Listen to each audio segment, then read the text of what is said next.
وعلیکم السلام ورحمۃ اللہ وبرکاتہ۔ اللہ رب العالمین خوش رکھے، خیر و عافیت میں رکھے، مزید حق تلاش کرنے کی اور حق پر عمل پیرا ہونے کی توفیق عطا فرمائے۔ سوال واقعتاً بڑا ہی اہم ہے، وہ یہ ہے کہ مسجد بنانے سے پہلے اور مسجد میں پیسے لگانے سے پہلے دیکھنا چاہیے کہ کن لوگوں کے درمیان مسجد بنائی جا رہی ہے،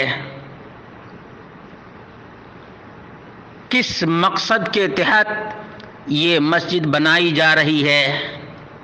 کہیں ایسا تو نہیں کہ مسجد بنائی جا رہی ہے اللہ کے لیے، لیکن اس میں قرآن و سنت کے بجائے خرافات کی تعلیم دی جائے گی، شرکیات کی تعلیم دی جائے گی، سنت مصطفیٰ صلی اللہ علیہ وسلم سے بغاوت اور انحراف سکھایا جائے گا، اور اتباع کے بجائے ہوائے نفس کی پوجا اور پرستش کی جائے گی۔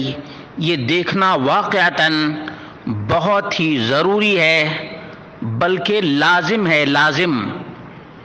اس کی دلیل قرآن کریم سورۃ المائدہ آیت نمبر 2 ہے، جس میں اللہ رب العالمین نے واضح طور سے اس بات کو بیان کیا ہے، وَتَعَاوَنُوا عَلَى الْبِرِّ وَالتَّقْوَى، مومنوں اور مسلمانوں نیکی، بھلائی، تقوی اور پرہیزگاری کے کام پر ایک دوسرے کی مدد کرو، ایک دوسرے کی مدد کرو۔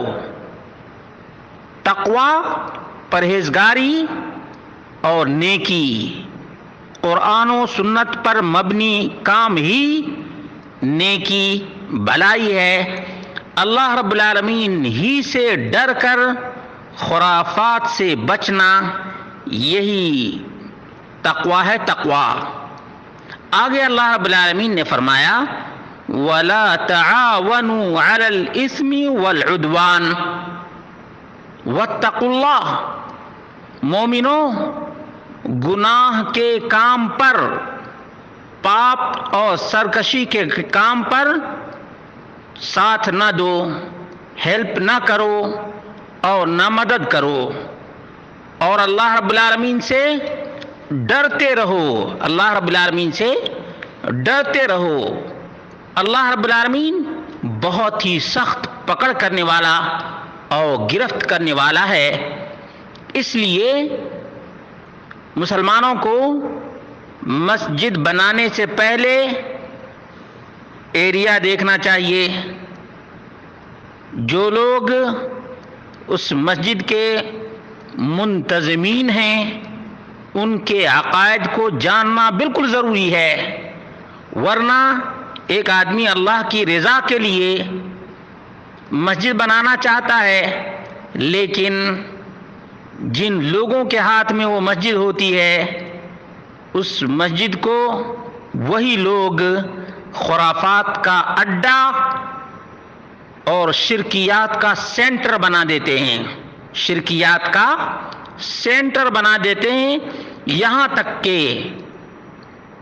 غیر اللہ کی دہائی اسی مسجد میں دی جاتی ہے، جبکہ اللہ رب العالمین نے فرمایا وَأَنَّ الْمَسَاجِدَ لِلَّهِ، مسجدیں اللہ رب العالمین کے لیے ہیں، فَلَا تَدْعُوا مَعَ اللَّهِ أَحَدًا، یہ سورۃ الجن کی آیت ہے کہ اللہ رب العالمین کے ساتھ کسی اور کی دہائی نہ دو۔ اور اتنی واضح ترین تعلیم کے باوجود مسجدوں کا حال یہ ہے الا من رحم ربک، سوائے ان لوگوں کے جن پر اللہ رب العالمین کا رحم و کرم ہے، وہ لوگ اٹھتے بیٹھتے سوتے جاگتے ہمیشہ اللہ واحد ہی کا ذکر کرتے ہیں. الذين يذكرون الله قياما وقعودا وعلى جنوبهم. ہر حال میں اللہ رب العالمین ہی کا ذکر کرتے ہیں، اللہ رب العالمین ہی کی دعائی دیتے ہیں، اللہ رب العالمین ہی سے التجا اور فریاد کرتے ہیں. ورنہ مشرکین تو نماز ادا کرتے ہی فوراً قبلہ بھی چینج کر دیتے ہیں، اور جو ابھی اپنی زبان سے اللہ اکبر کی صدائیں بلند کر رہے تھے وہی قبلہ چینج کر کے بغداد کی طرف منہ کر کے یا غوث یا غوث یا غوث کے نعرے لگاتے ہیں. بھلا ایسی مسجد میں عبادت کرنا کیوں کر درست ہو سکتا ہے، اور ایسی مسجد میں پیسہ لگانا کیوں کر مفید ہو سکتا ہے؟